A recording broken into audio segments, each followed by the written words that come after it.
Yes, thanks for staying with us on the Sports Show. Time to talk women's footy, and we have an absolute all-round legend, I believe the title is, Barnesy and Tess, and Beck, of course, the captain of the grand final winning team, being good enough to come and join us.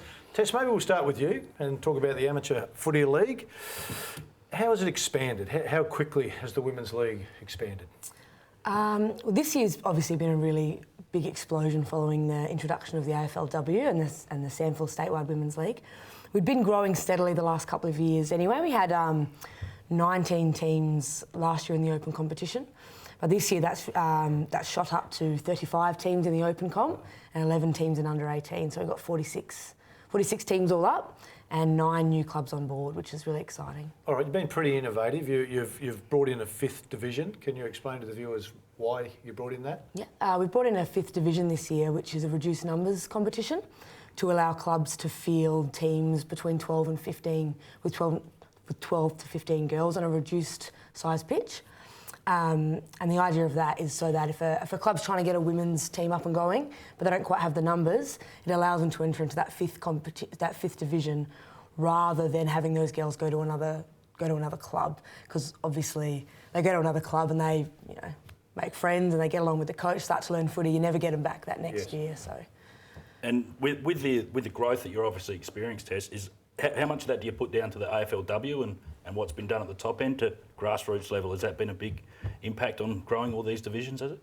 Yeah, definitely. You can see even the way the Red Joes went. We encourage all our clubs to have their nominations done sort of around February, but we extended that this year because of the AFLW. And the registration numbers, you could see, certain clubs were struggling. They had between 12, 13 girls. By the time the AFLW Grand Final rolled around and finished, they doubled their numbers easily without doing too much more sort of work themselves. The girls just turn up.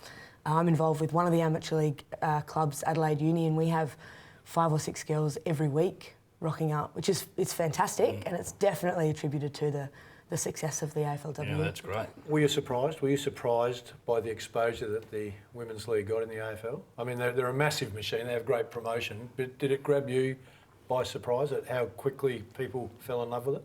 Yeah, to be honest, it did. I mean, obviously, myself having been involved in women's footy for so long, I've already got the passion for it, and I knew that I was going to love it, but I didn't know how the product would sell and would go with people outside of that. There's obviously been over the years opposition for different reasons to women playing footy, but I think that once the AFL got behind it and the advertising and the media campaigns and people were willing to give it a go, once you see it, I don't think you can help but love it. It's a brand of footy that people really enjoy watching. All right, let's talk about you, Rebekka. You look like you've nearly sobered up there under the lights.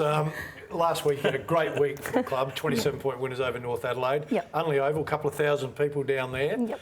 Tell us a little bit about your journey into the Norwood Footy Club, because you've been a bit of a journey woman. You've played in South Queensland, you've been up in Cairns, been in Townsville, and then find your way down to Norwood to win a grand final. Why such a big journey?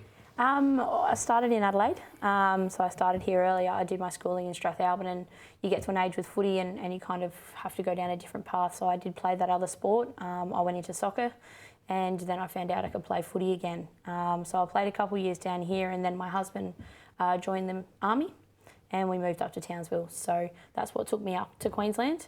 Always blame the men. Yep. Oh no, it was the best thing that could have ever happened to me, so I don't blame him at all. I thank him very much.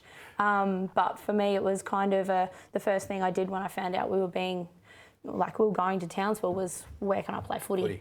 So I Googled it, and the closest place I had was 4 hours either way of Townsville. So I kind of said which one was going to be the best drive, and Cairns was going to be a better drive than going to Mackay. So I travelled up there each week and played with the North Cairns Tigers, and that really just opened up a really big world for me when it turns to football, and I've been really lucky to go through the pathway in Queensland. Beck, congratulations. Great win. We're all fascinated by women's footy, and we haven't grown up watching it, so I guess we were all surprised to see the standard when it first came on TV, and we were all just fascinated to see the next step.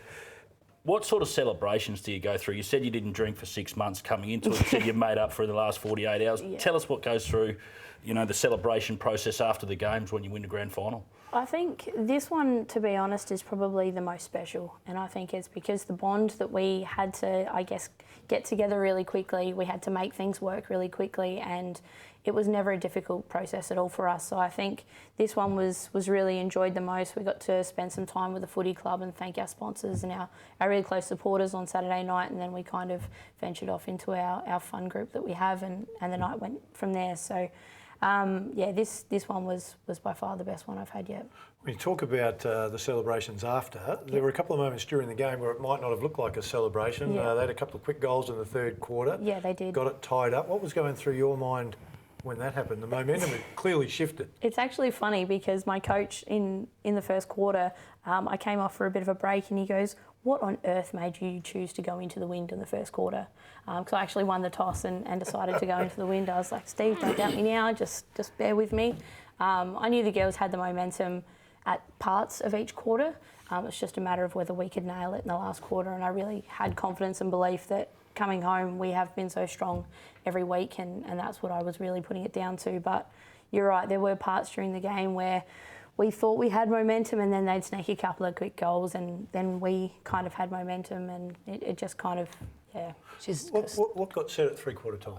I was going to say she's probably being a little bit humble there because Beck was actually came off injured and that's when they kicked their the two quick goals. So I might just point that out in that third quarter. No, we would have got to it in the end. But what was said at three-quarter time? Because you came out firing after that. I mean, we did. You've mentioned the wind and the run, but what was said? I said to the girls, believe in the process, and that's been something that we've done right from the start, is believe in our preparation, believe in our coaching staff, believe in ourselves. We've all played our part and played our role.